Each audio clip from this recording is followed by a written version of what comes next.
Here we're going to go over how to add a form into your funnel page. So to begin, we're going to click on the add element. You can either go to the search bar and type in form, or you can click on the form button right here underneath the form section. When you click on that button, a pop-up will appear for you to either select your form or click here to add a new form. We're going to go ahead and pick a form that we already have in here, as you can see.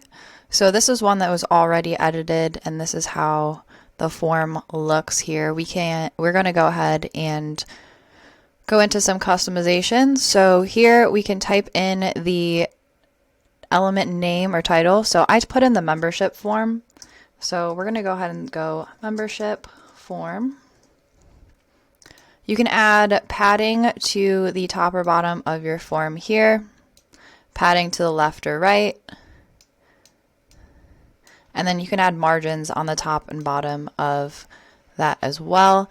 You can either toggle this little bar here, or you can type in a number here as well.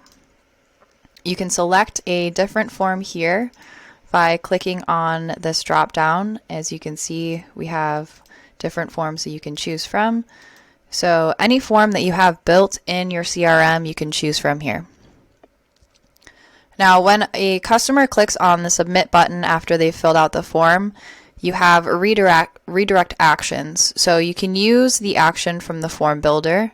You can have it go to a specific website URL and then type in the website, or you can go to the next step of your funnel page. In the advanced settings option, you can toggle on or off the view on desktop and mobile. You can also enter a custom class name here, and then if you want to take the CSS selector here, just copy this and paste it where you need it. That's it. Thanks.